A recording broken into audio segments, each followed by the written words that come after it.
Uses of dimension में हम दूसरा टॉपिक शुरू कर रहे हैं कि कैसे हम रिलेशन निकालेंगे दो क्वांटिटी के बीच में। Deduce the relation between two quantities by the dimension analysis. जैसे आपसे कुछ कह दे कि दो क्वांटिटी दे दे और कह दे कि ये क्वांटिटी दूसरे पर किस तरीके से डिपेंड है,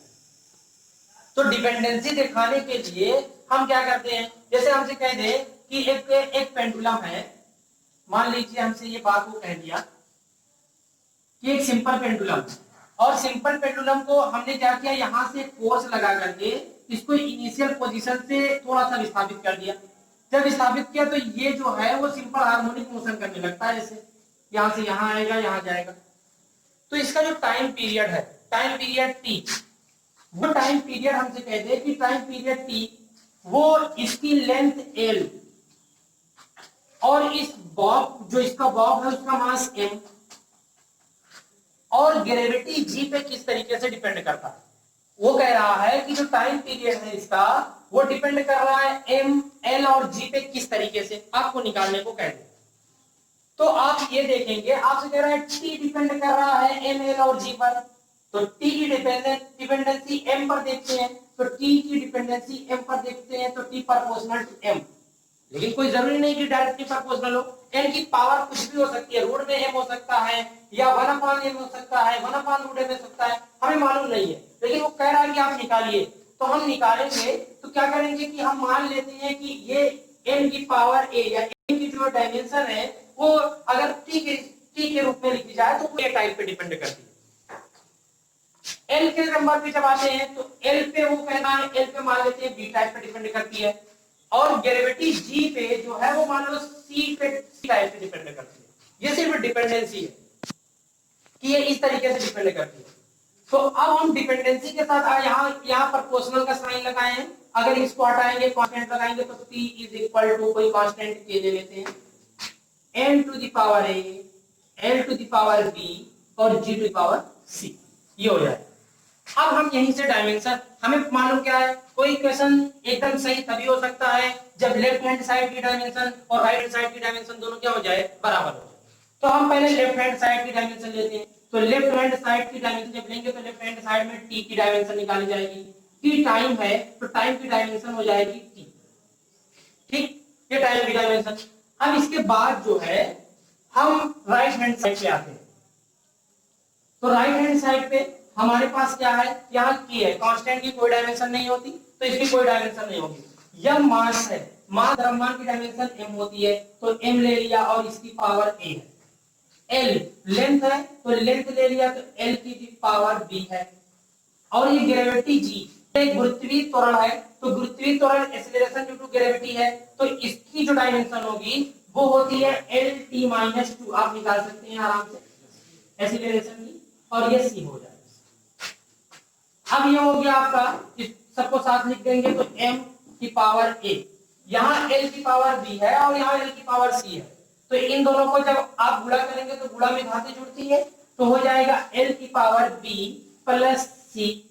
और ये t है, t की पावर ये -2 और c का मल्टीप्लाई -2c, ये हो गया। अब आपको लेफ्ट हैंड साइड की भी डायमेंशन मिल गई और राइट हैंड साइड की भी डायमेंशन मिल गई। लेफ्ट हैंड साइड में आपको सिर्फ t मिला, आप इस t को और कुछ लिख सकते हैं क्या, m to the power 0, l to the power 0 और t टू द पावर, ऐसे लिख सकते हैं, कोई दिक्कत नहीं होगी। अब देखिए, आपको मैंने बता दिया कि अगर लेफ्ट हैंड साइड की डायमेंशन राइट हैंड साइड की डायमेंशन के बराबर है तो आप जानेंगे फार्मूला सही है। तो बराबर करने के लिए हमें बराबर दिखाना पड़ेगा, तो बराबर दिखा देते हैं। तो लेफ्ट हैंड साइड की जो डायमेंशन है वो बराबर होनी चाहिए राइट हैंड साइड की डायमेंशन की। तो लेफ्ट हैंड साइड में क्या है n to the power 0, l to the power 0 और t टू द पावर 1, ये हो गया, इज इक्वल टू। अब राइट हैंड साइड में क्या है, राइट हैंड साइड में m to the power a है, l की power dimension b plus c और t जो है डायमेंशन वो -2c। अब इसको हम तुलना करेंगे, तुलना कैसे करेंगे, m की डायमेंशन इधर और n की डायमेंशन इधर, दोनों की तुलना करते हैं। तो जब दोनों की तुलना करते हैं तो यहाँ a, यहाँ n की डायमेंशन है, यहाँ m की डायमेंशन 0 है, तो a इज इक्वल टू कितना हो जाना चाहिए, 0। तो a इज इक्वल टू हम ले लेते हैं, a इज इक्वल टू हो गया 0। फिर उसके बाद हम क्या करते हैं, दूसरा जो है L की 0 है, यहाँ L की B प्लस C है, तो तुलना करेंगे तो B plus C is equal to हो जाएगा 0, तो B इज इक्वल टू हो जाएगा कितने के, माइनस C, इसको उधर लेकर चले जाएंगे। और तीसरा जो है ये आपका T की डायमेंशन भाग है, यहाँ -2C है, तो हो जाएगा 1 इज इक्वल टू -2C, तो C की जो डायमेंशन हो जाएगी -1 बाई कितनी हो जाएगी, 2। अब यहां से देखो B -C के बराबर है, तो B की जो हो जाएगी B बराबर -C, तो माइनस और -C -1/2 है, तो +1/2 हो जाएगा। तो सबके डायमेंशन हमें मालूम हो गई, A जो है वो 0 होगा, B जो होगा वो आपका +1/2 होगा, और C जो होगा वो -1/2 होगा। तो अब हम इसमें रिलेशन देखते हैं।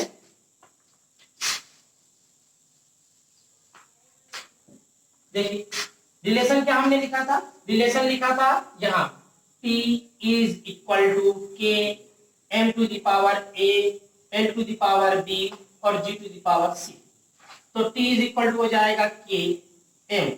A की वैल्यू कितनी आई है, A की वैल्यू आई है 0, तो M to the power 0, L B की वैल्यू कितनी आई है 1/2, तो 1/2, और C की पावर आई है -1/2। देखो किसी की पावर 0 इज इक्वल टू 1 होता है, तो ये वाला पोर्शन हो जाएगा 1, तो T इज इक्वल टू हो जाएगा K, और ये हट गया, और ये देखो L अगर 1/2 पावर है तो इसका मतलब रूट, तो रूट L, और ये माइनस में नीचे चला जाएगा, तो हो जाएगा रूट कितना G, तो T इज इक्वल टू हो जाएगा K अंडर रूट में L/G। तो यहां से ये समझ में आता है कि पेंडुलम का जो टाइम पीरियड है, पेंडुलम का जो टाइम पीरियड है वो सिर्फ लेंथ और acceleration due to gravity G पर डिपेंड करता है, और ये टाइम पीरियड मास पर नहीं डिपेंड करता। तो अगर मास पर नहीं डिपेंड करता, इसका मतलब अगर सेम लेंथ की दो पेंडुलम है और एक का बॉब जो है वो ज्यादा द्रव्यमान वाला है, मतलब आप कह सकते हैं एक पे जो बॉब लटका हुआ है वो 10 किलो का है, और जो दूसरा वाला जो है वो सिर्फ 50 ग्राम का है, तो दोनों को अगर साथ में हम छोड़ेंगे तो क्या होगा, हम ये देखेंगे कि दोनों का टाइम पीरियड जो है वो बराबर होगा। द्रव्यमान पे टाइम पीरियड की कोई डिपेंडेंसी नहीं है, बस दोनों का सेंटर ऑफ मास एक ही जगह लाई करना चाहिए, मतलब दोनों की लेंथ जो है वो क्या होनी चाहिए, बराबर। देखिए ये क्वेश्चन है आपके पास, इसमें कहा है कि इफ द वेलोसिटी वेग v दिया है, फोर्स F और एनर्जी E दी हुई, अगर इन तीनों को फंडामेंटल यूनिट बना लिया जाए, मैंने बताया था कि हम डिराइव्ड यूनिट को फंडामेंटल यूनिट में कन्वर्ट करते हैं तब जाकर के डायमेंशन निकालते हैं, लेकिन ये कह रहा है कि मान लिया जाए कि ये तीनों ही फंडामेंटल हैं, ये तीनों फंडामेंटल हैं, तो द्रव्यमान की जो डायमेंशन होगी वो क्या होगी, जो मास यहाँ पर लिखा हुआ है m, वो इन तीनों पर कैसे डिपेंड करेगा, यही आपसे पूछा।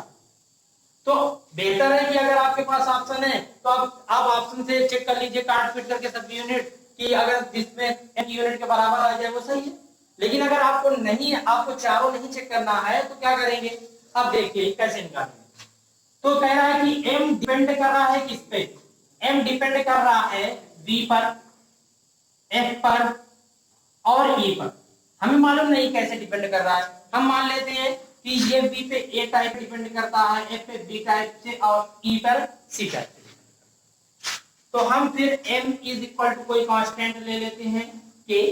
तो k v to the power a f to the power b और e to the power c, ये हो गया। अब फिर वही चीज लेफ्ट हैंड साइड की डायमेंशन निकालेंगे, तो ये हो जाएगा m की डायमेंशन m ही होगी,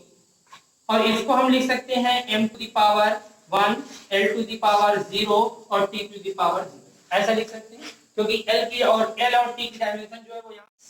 तो m to the power 1 l to the power 0 और t टू द पावर 0 लिख देंगे।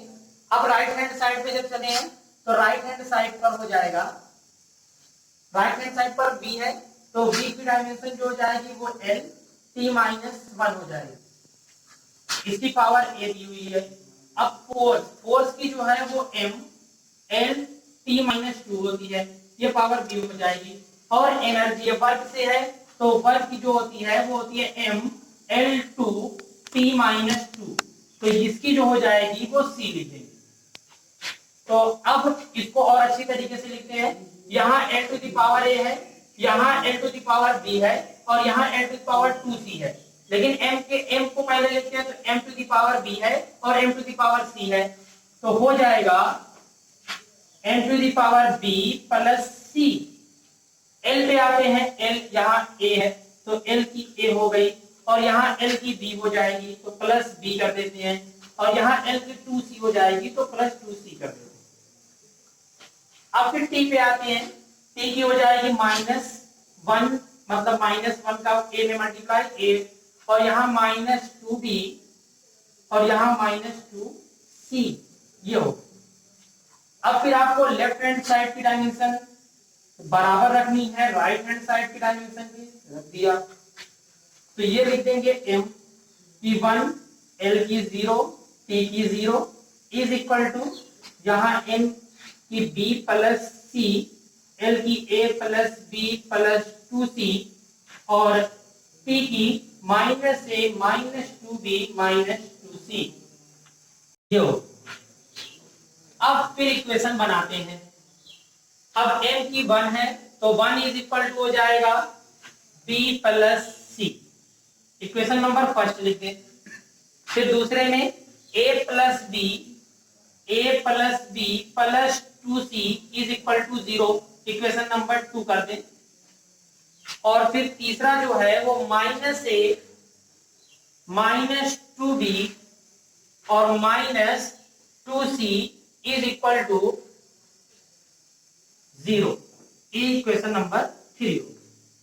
अब इन इक्वेशन को हम सॉल्व करते हैं। सॉल्व कैसे करेंगे? सॉल्व ऐसे करेंगे कि हम a और b की वैल्यू, तो इन इक्वेशन 2 और 3 को हम जोड़ करके जब सॉल्व करते हैं तो b की वैल्यू 0 आ जाती है। जब b की वैल्यू 0 आ जाती है तो b की वैल्यू इक्वेशन फर्स्ट में रखते हैं तो c की वैल्यू 1 आ जाएगी, और जब c की वैल्यू 1 आ जाएगी और b की 0 आ जाएगी तो इक्वेशन सेकंड में रख करके a की वैल्यू -2 निकाल लेते हैं। अब जब a की वैल्यू -2 निकल गई तो अब हम यहाँ से m में डायमेंशन पूछा है तो m की डायमेंशन हो जाएगी b की डायमेंशन की पावर जो a बराबर आया -2, वो रख दिया। m की 0 आ गई और e की कितनी आ गई? e की c है तो c की वैल्यू 1 आ गई, तो ये रख दिया। तो ये आपका जो फार्मूला है, ये इसका मास का जो डायमेंशन फार्मूला है वो b, f और e के पदों में इस तरीके से आ जाएगा। बस मैंने इस वीडियो के डिस्क्रिप्शन में एक लिंक दे दिया है, उस लिंक से आप और भी क्वेश्चन आपको मिल जाएंगे, आप उसको सॉल्व कीजिए। अगले लेक्चर में जो आपको नहीं आएगा आप कमेंट करके पूछ भी सकते हैं।